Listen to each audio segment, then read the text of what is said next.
Perkenalkan, kami dari kelompok 3, kelas 2B di 3 keperawatan. Di sini kami akan memberitahu bagaimana cara menangani pasien yang mengalami penyakit ketoasidosis. Pertama-tama, perkenalkan, saya sendiri Bella Hijab Sulkir. Saya Monalisa Nemako, saya Rasanya Putri Gajah. Saya Dipanggil Rupiah Ginting. Saya Priska Martanyata. Saya Rina Priyanti. Saya Raya Sembiring. Saya Natasha Christine. Saya Dasma Selita. Saya Tiffany Paulina. Selamat siang. Apa sih KAD itu?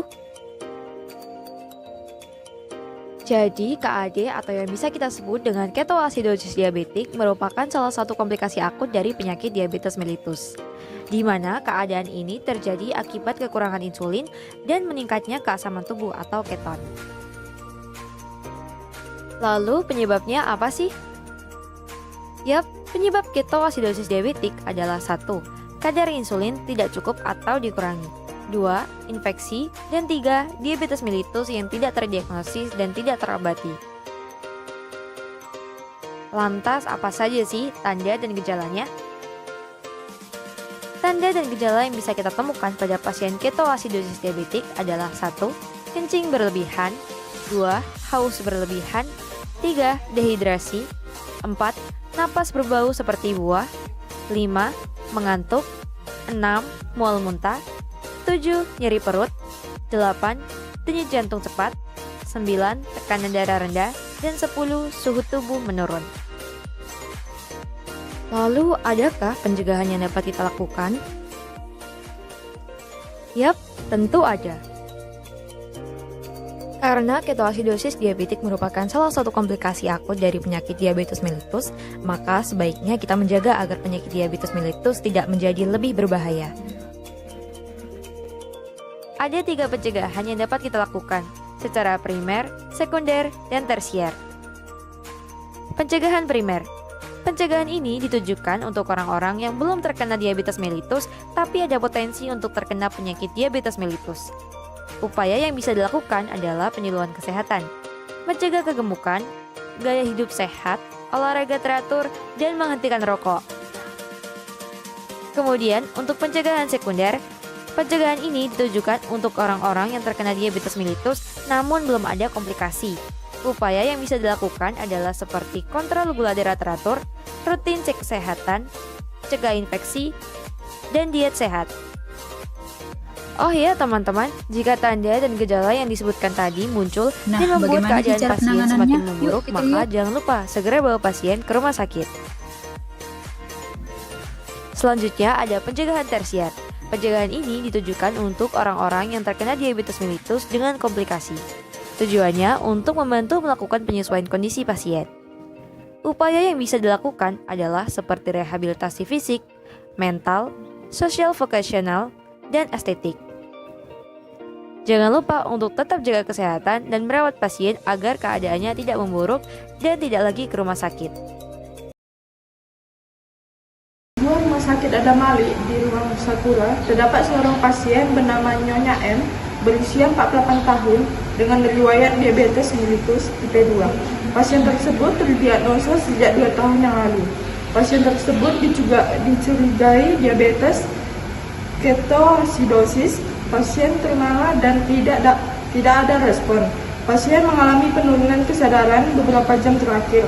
Lalu, sebelum pasien mengalami penurunan kesadaran, pasien mengalami mual muntah dan nyeri pada perut pasien selama 2 hari. Pasien memiliki riwayat polimia dan poliduksia dalam beberapa terakhir ditemui dengan tekanan darah 90/60 mmHg, suhu tubuh 30 derajat Celcius, kadar gula darah 310 mg/dl, nadi 140 kali per menit, penapasan 32 kali per menit, serta napas berbau asap bekok. Terdapat juga pH-nya di mana 7,56 PCO2-nya 22 mmHg dan hasil pemeriksaan KGD 310 mg/dl.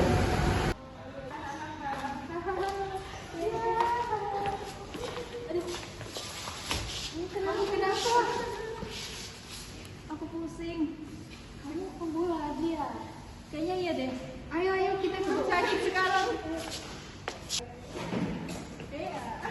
Suster, tolong suster. Kenapa? Kenapa ini, Bu?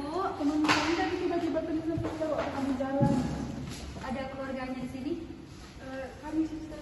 Oh, iya. Sebelumnya ada riwayat. Iya. Kenapa? Teman kami ini tadi tiba-tiba pingsan suster di jalan.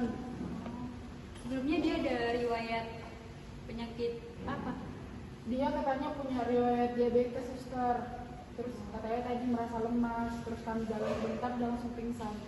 Sebelumnya emang sudah pernah diberikan insulin atau bagaimana? Sudah, suster. Oke, baik, kami periksa dulu ya. Iya. Sambil melakukan pemeriksaan, nanti keluarganya bisa tunggu di ruang tunggu ya, Bu.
Ya. Keluarga dari pasien Ibu N.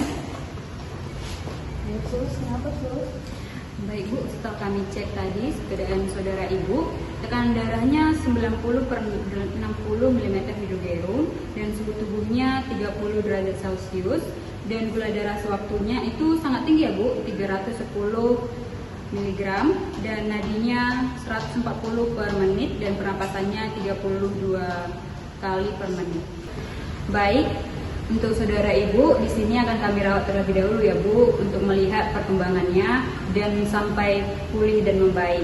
Nah, ada beberapa yang harus kami beritahu kepada Ibu dan diedukasikan kepada Ibu.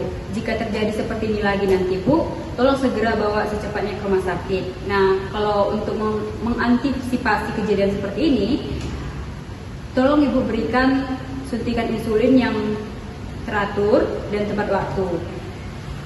Lalu dijaga untuk pola makanannya agar tidak terlalu banyak mengandung glukosa dan agar tidak terlalu lelah juga Bu, karena ini sudah masuk ke tahap ketoasidosis atau suatu penyakit gula yang sudah sangat serius Bu. Jadi tidak boleh terlalu lelah dan terlalu sibuk untuk saat ini.